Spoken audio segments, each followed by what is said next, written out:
Qu'est-ce que je vais bien pouvoir raconter? Bah oui, t'as rien à raconter. Bah non, bah ça se trouve pas. Ah,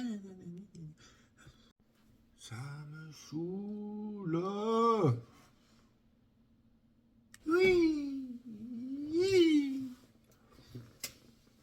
Nanana. Tananana. Tatanatana. Salut les amis footeux, j'espère que vous allez bien. Je vais être transparent avec vous. Au moment où je commence cette chronique, je n'ai aucune idée des sujets que je vais aborder. Mais vraiment, aucune. Parce que bon, c'est pas comme s'il y avait moyen de faire un film d'1h30 avec le match des Belges non plus. Hein. Pour de vrai, j'étais pas hyper serein avant de commencer le match. Je voyais bien les Autrichiens tout donner pour se qualifier chez eux. Eh ben, on est passé à ça. À ça. Ça aurait pu, ça aurait pu. Mais du coup, je propose direct qu'on passe aux conclusions que j'ai essayé d'en tirer. Hein. Voilà. On a perdu un génie avec la retraite d'Eden et on a trouvé un nouveau prince du dribble pour nous mener au paradis en la personne de Doku. Vous avez la référence à Eden, paradis. Je compte sur vous. Lui et Luke Bacchio m'ont régalé tout le match. Franchement, c'était dingue. Et à l'inverse, on a eu droit au test de la pire paire d'attaquants qu'on ait, Openda Lukaku.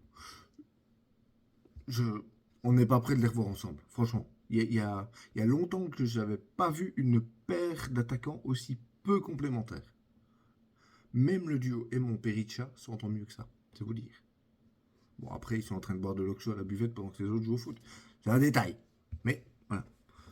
Mais ce soir, je voulais surtout rendre un hommage, non pas à Eden, lui il l'a déjà eu, mais à notre papy Jan Vertonghen. Déjà qu'il a le record du nombre de caps en sélection nationale, avec 151 sélections, là il est devenu le premier Belge à se qualifier pour 6 grands tournois consécutifs. Sachant qu'il a 36 ans et vu comment il presse pour le moment, c'est même pas impossible qu'il aille nous chercher la qualif pour la prochaine Coupe du Monde. Et franchement, c'est incroyable de le voir encore à ce niveau parce que il y a quelques années, tout le monde le trouvait trop vieux, trop lent, trop usé, dépassé.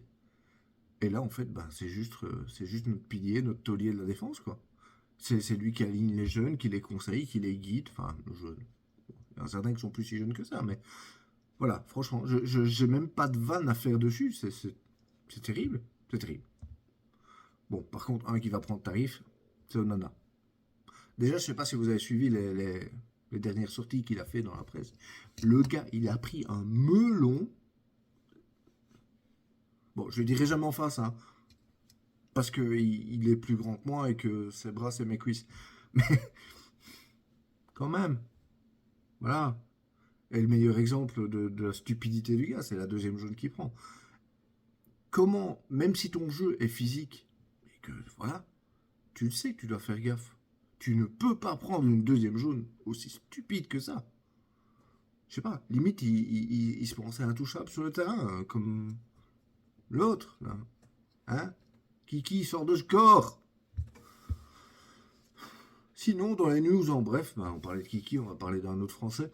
Je vais vous parler de Grisou, Antoine Griezmann, qui n'a plus raté un seul match chez les Bleus depuis juin 2017. Il a disputé son 81e match d'affilée sous le drapeau français. Alors, je trouve personnellement que depuis qu'il a reculé d'un cran et repris en charge les coups de pied arrêtés, parce que ça aussi on peut en parler, hein, Kiki qui voulait faire les coups de pied arrêtés, mon Dieu. Eh ben, c'est plus le même joueur. Il a un toucher de balle qui fait qu'on a des petites étoiles dans les yeux quand il tire les phases arrêtées comme ça.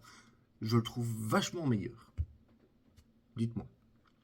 Sinon, sans transition, aucune. J'en ai pas. J'ai cherché, mais j'en ai pas.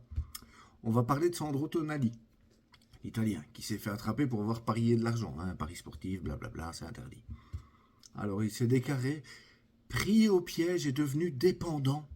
Maintenant pris en charge par un psychiatre réputé en Italie. Ouais, c'est un peu facile.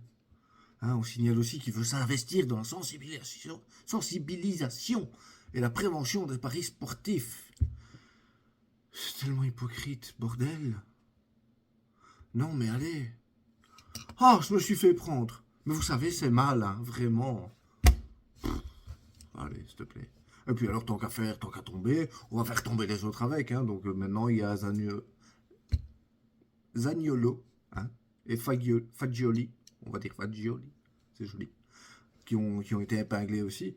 Et vous savez, parfois on se dit qu'il vaudrait mieux ne rien dire. Hein. Vous vous souvenez, genre Richard Virenque, hein? Ah, on m'a dopé à l'insu de mon plein gré. Ouais. Ah bah Bonucci, il aurait mieux fait de se taire aussi, hein, au lieu d'essayer de défendre Fagioli. Hein. Parce qu'il a déclaré, oui, on était au courant des paris sportifs, on en parlait parfois, mais j'étais pas sûr qu'il pariait. C'est ça, et prends-moi pour un con aussi. Hein. Parce que là, on est au-delà de se foutre de la gueule des gens, là. Non. J'ai vu qu'il était à poil avec ta femme, hein. Ouais, ouais, dans ton lit, oui, oui. Mais non, je crois pas qu'il couchait avec, hein. Non, je suis pas sûr, non.